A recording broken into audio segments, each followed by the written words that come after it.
Bonjour et bienvenue dans le Mag Éco. Aujourd'hui, je vous emmène sur les bords de la Sèvre dans un cadre enchanteur et paisible à la rencontre de Sébastien Gélin, lunetier qui y a installé son atelier en 2019. Dans cet espace de 30 mètres carrés, il a développé un savoir-faire unique au monde. Il crée des montures de lunettes de vue ou de soleil haut de gamme à partir d'essences de bois noble. Chaque monture nécessite pas moins de 250 étapes de fabrication. Paul, Marvin, Joey ou encore Norton, voici quelques-unes des 17 collections qu'il a imaginées et réalisées en série limitée à 99 exemplaires chacune. Sa clientèle française et étrangère est composée d'esthètes amoureux de matières naturelles, ayant compris la valeur de cette production exceptionnelle, écologique, esthétique, noble et rare. Pour en parler, je rejoins tout de suite Sébastien. Bonjour Sébastien. Bonjour Castel, ça va? Ouais, très bien, merci de nous accueillir sur la Sèvre. On est à côté de ton atelier qui est vraiment pas loin, dans un cadre vraiment très charmant. Donc tu es lunetier. Oui, c'est ça. Tu as créé ta maison, donc la maison Sébastien Gélin, il y a quelques années. Alors tu as un parcours un petit peu atypique et c'est ça justement dont j'aimerais parler avec toi. Alors raconte-nous, quelle est ta formation à la base? Au tout début, qu'est-ce que tu faisais? Alors à la base, moi j'ai pas du tout commencé par la lunette. Voilà, c'est ça qui est intéressant. Voilà, en fait j'ai commencé par un autre article chaussant. Et donc moi j'ai commencé par la chaussure. D'accord. Donc j'ai une grosse formation dans la chaussure. Donc en polo orthèse, j'ai appris à faire les formes chaussures, j'ai appris à faire des patrons à la chaussure. Et donc toute ma formation en fait elle est vraiment axée sur la chaussure. Voilà, donc chaussures haut de gamme dans un groupe qui est en Vendée. Ma formation donc elle est basée vraiment là-dessus quoi. Donc un métier vraiment découle logiquement de la formation que tu avais, que tu as fait plusieurs années. Oui, voilà. Et alors après, qu'est-ce qui se passe? On en a marre de faire des chaussures, on veut se lancer dans autre chose? Après, ce qui se passe, c'est tout bête. Comme j'étais maquettiste, donc semelle et talons dans cette entreprise, plus ça allait, enfin, je me rendais compte que plus ça allait et moins je voyais de près. Donc j'avais tendance à attendre les bras, comme on dit, quoi. Là. Et puis je me suis dit, bah, tiens, puisque je suis maquettiste, je vais essayer de réaliser mes montures. C'était faire ta propre paire de ma lunettes. propre monture, voilà. Alors, à la base, j'ai quand même essayé de chercher des montures dans des boutiques et j'ai absolument pas trouvé ce que je voulais, ce que je désirais. D'accord. Et donc c'est là d'où l'idée de me dire tiens, je vais essayer de faire et de construire une paire de lunettes. Okay. Et je me rends compte qu'aujourd'hui ce que je fais, c'est ce que j'aurais voulu trouver moi dans les magasins. Ouais. Donc c'est plutôt hyper sympa. Ça marche souvent comme ça. C'est comme un écrivain, il dit toujours j'ai écrit le livre que j'ai pas trouvé. Donc en fait, ça va souvent dans ce sens-là. C'est ça, voilà. Alors du coup, raconte-nous tout de suite, tu as voulu faire une paire de lunettes en bois, parce que j'allais dire, tu travaillais déjà le bois de par ton métier, mais là, c'est vraiment devenu ton activité essentielle. C'est le matériau principal que tu travailles. Ça, Donc dès le départ, tu t'es dit, bon, je reste dans le bois et je vais créer cette monture en bois. Alors le bois, c'est une matière que j'ai toujours apprécié. Je l'ai beaucoup travaillé aussi parce qu'entre aujourd'hui et la fin de ton travail voilà, chez Arturo, j'ai créé une autre entreprise où je travaillais beaucoup pour les maisons de luxe, Hermès, Vuitton, c'est des clients que j'avais à cette époque-là, et je travaillais beaucoup le bois pour eux. D'accord, mais en quoi Alors en quoi? C'est ça, parce que plus la chaussure, pas encore les lunettes, donc voilà. quel produit? Alors on travaillait comme, par exemple, on travaillait des têtes à chapeau, on travaillait des chausse-pieds, on travaillait ce qu'on appelait des shoe care kits, donc des petits coffrets pour entretenir la chaussure. D'accord. Voilà, donc et puis à ce moment-là, le bois m'est vraiment apparu comme une matière assez magique parce que je me suis dit c'est fou parce que cette matière-là, en fait, elle est autant rustique qu'elle est moderne. Et là, donc, je me suis dit, essaye de faire des produits en bois. Je ne savais pas que ça existait déjà. Je ne savais pas que ça existait. Donc, j'ai créé une méthode, moi, pour faire des montures en bois.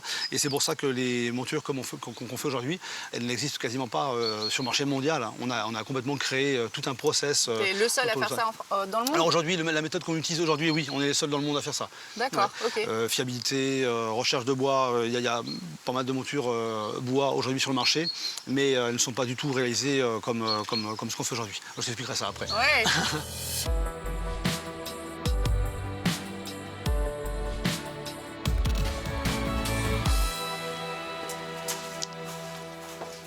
Nous voilà dans ton atelier. Et oui, l'antre. Ton antre, tu passes beaucoup de temps? Ouais, j'y passe un grand moment. Ouais. D'abord dans le choix des bois. Je commande jamais de bois. Je vais chercher mon bois. Je vais le sélectionner. Parce que quand tu sélectionnes un bois, alors il y a quelques bois qui sont vraiment particuliers, mais si je commandais du bois, par exemple sur un noyer comme ici, j'aurais peut-être pas la beauté de ce bois-là, mais j'aurais peut-être que cette couleur-là partout sur toutes mes feuilles de bois. Ok. Et donc, moi, finalement, ce qui m'intéresse, c'est la beauté de l'objet. Si je commandais de l'ébène blanc, il arriverait ici peut-être avec simplement du blanc et j'aurais des grandes plaques blanches, donc ça m'intéresserait pas, même si je les utilise. Mais toi, là, ça me permet de me dire, ok, là, il y a des zones super intéressantes, je vais pouvoir travailler ici, je vais pouvoir travailler tout ça. Telle partie. Voilà. Okay. Là, je fais une monture pour un Américain qui on m'a demandé de lui montrer le bois avant. Okay. Et donc, je lui ai montré les feuilles de bois. Il me dit, est-ce que je peux avoir ça? Est-ce que je peux avoir ça? Est-ce que je peux avoir ça? Okay. Et donc, il choisit ça, malgré que toi, sur l'ébène se voit sur le dessus de la monture et sur les branches. Et finalement, ça se voit pas beaucoup. Donc, il faut vraiment travailler précisément pour avoir un dessin qui soit juste génial, quoi. Bah oui, c'est sûr. Voilà. Donc, c'était que sur des bois précieux. Enfin, de toute façon, on le sait. Alors, c'est quand même un produit haut de gamme que tu proposes. Oui, voilà. C'est que du haut de gamme. Ce qu'on propose, c'est que c'est pas que des bois précieux, parce que par exemple le noyer, ce bois-là, c'est pas tant un bois précieux, mais c'est moi dans mon travail où je vais le rendre précieux, je vais rendre l'objet précieux, parce que en dessinant moi-même le bois que je vais utiliser, je sais ce qu'il va rendre à la fin, et c'est là où on a des résultats qui sont superbes, quoi. Après, il y a des bois évidemment qui sont comme ce genre de choses là. Alors très très fragile, mais ça voilà. Étonnant, c'est quoi alors? Ça c'est une loupe de Vavona. D'accord. Voilà, un peu comme une loupe de Thuya, une loupe de noyer. Et ce genre de bois-là, qu'on vient le vernir, c'est incroyable, quoi. On a un produit qui est hyper luxe, qui est magnifique. On est vraiment sur un produit luxe, travaillé vraiment de façon artisanale. Et c'est ce qui rend l'objet unique finalement. On n'est pas sur un produit d'une marque qu'on va acheter, qui a été fait par des machines, même si aujourd'hui j'ai quelques petites machines qui me permettent de faciliter 2-3 opérations pour avoir plus de stabilité, pour avoir plus de fiabilité dans le produit. Il ne faut pas oublier que c'est une orthèse quand même, donc une orthèse médicale, donc on ne faut pas faire n'importe quoi. Mais voilà, j'essaie de faire du produit vraiment unique. Moi j'ai la chance d'avoir un fournisseur qui est à 30 km de chez moi. Ah oui. Il y en a 3 ou 4 en France et en cherchant, il y en a un qui est juste à côté, qui est en Vendée, évidemment, donc c'est bien, c'est encore mieux. C'est local. Et ça, tu vois, ça a 5500 ans. Donc il est daté au carbone 14. On a les certificats à chaque fois, parce que je pourrais te raconter n'importe quoi, hein. Tiens, ça a 10 000 ans. Et puis, oui, d'accord, ok. C'est pas... Oui, non, c'est suivi quand même. Voilà, il y a un vrai suivi. Voilà. Et alors c'est un chêne. Et pourquoi est-ce qu'il est noir? Eh bien, le chêne, c'est un bois tannique, donc gorgé de tanin. Et le tanin du bois réagit avec l'oxyde de fer qui est dans le sol, tous les traces de terre qu'on a encore là. Donc il a absorbé tout ça. Il absorbe l'oxyde de fer. Tu veux faire laisser chez toi, tu ne fais jamais tomber une goutte d'eau rouillée, d'eau de rouille du moins, sur un plancher en chêne, parce qu'il va noircir, quoi. Ça fait une tache noire. C'est impressionnant. Voilà, c'est pour ça qu'il a cette couleur-là, et c'est pour ça que moi je l'utilise, parce que je pourrais utiliser des bois noirs, mais le bois le plus noir, ça va être l'ébène du Gabon. Alors, il est dur, mais il me pète les scies, hein, c'est pas la peine. Alors du coup, au niveau circuit court, circuit local, là, c'est voilà. moins... Alors ça, c'est des bois qui viennent de France, de Belgique, du Luxembourg. C'est des bois qu'on trouve généralement dans les tourbières, donc on en trouve à peu près partout. Mais il y en a partout dans le monde, hein, on peut en trouver partout. Mais c'est vrai que c'est intéressant de voir ce genre Et puis de pouvoir aller le chercher pas trop loin. Ah bien sûr, oui, parce que là ils nous sortent les palettes et là je choisis vraiment quel bois je veux choisir. Il y a des bois, par exemple celui-là, c'en est un aussi. Ça, c'est un morta qui a 1000 ans, mais tu vois, l'oxyde de fer était moins présent dans le sol, et donc il n'est pas noir. Il a juste cette couleur grisonnée un peu. Voilà. Mais bon, ça a quand même 1000 ans, c'est quand même intéressant, quoi. Donc il y a plein de bois comme ça, magiques à utiliser. Je pense que j'aurais pas assez d'une vie pour utiliser tous les bois qui existent dans le monde. Il y a tellement d'essences, tellement de choses, et puis quand je travaille, à chaque fois que je travaille, je sais quel bois j'utilise par rapport à l'odeur. Oui, maintenant, je sais l'odeur. Ah bah oui, à chaque fois. Tu as des bois qui sont poivrés. Ça, c'est très poivré, par exemple. Quand on le travaille, ce bois-là, on a vraiment une odeur de poivre. C'est impressionnant. Celui-là, bien sûr, ils sont le charbon. Le charbon, la terre, la pierre, c'est vraiment... il n'est pas fossilisé, il est vraiment un petit peu avant, quoi. Ah, c'est hyper plaisant, hein, de travailler dans ces matières-là, quoi. C'est une passion. Ah oui, c'est une passion, ouais. C'est devenu une passion. J'avais le bois en passion, mais là c'est devenu quelque chose j'avais dit à mes parents, le jour où j'aurais réussi ma vie, c'est le jour où j'arriverai au travail avec le sourire. Là, je peux leur dire maintenant, parce que j'arrive vraiment le matin avec le sourire. J'adore ce que je fais. C'est un pur bonheur de travailler avec des beaux matériaux, de les transformer, de partir de rien. On a vraiment une matière hyper brute et d'arriver à faire des produits qui sont magiques, quoi. Donc, morta de 5000 ans et puis noyer à l'intérieur. Et ça, j'adore. Ça, c'est un petit modèle qu'on vend bien, celui-là.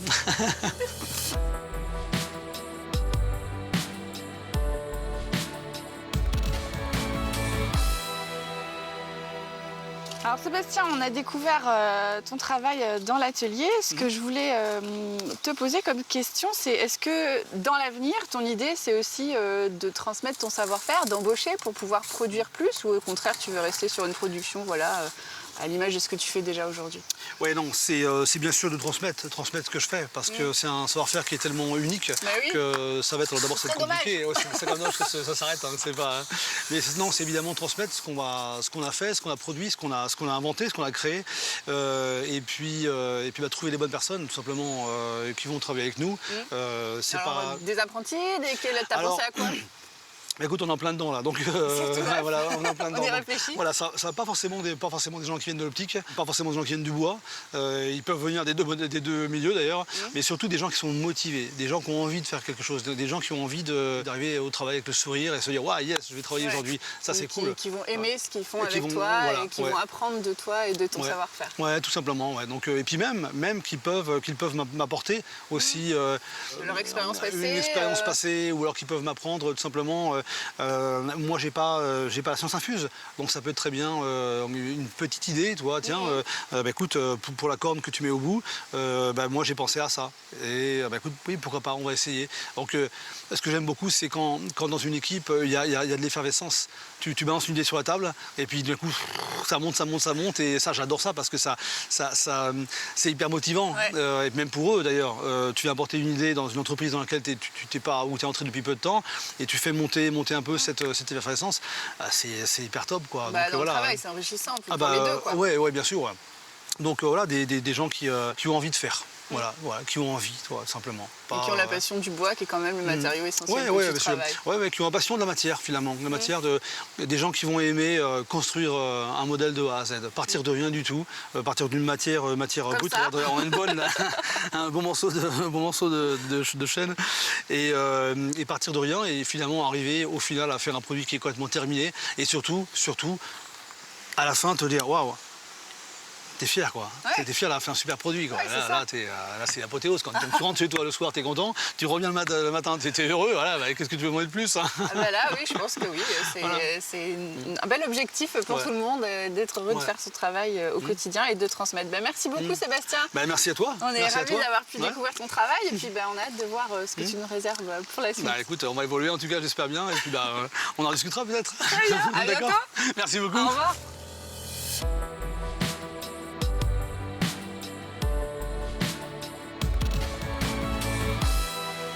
La maison Sébastien Gélin nous réserve encore de belles surprises pour les années à venir. En effet, Sébastien a déjà fait le plus gros, prouvé la qualité de son savoir-faire au plus grand. Il ne reste plus qu'à lui aujourd'hui de développer sa maison au gré de ses envies. Et faites-moi confiance, des envies, il n'en manque pas. Affaire à suivre. Merci beaucoup et à la semaine prochaine pour un prochain Mag Éco.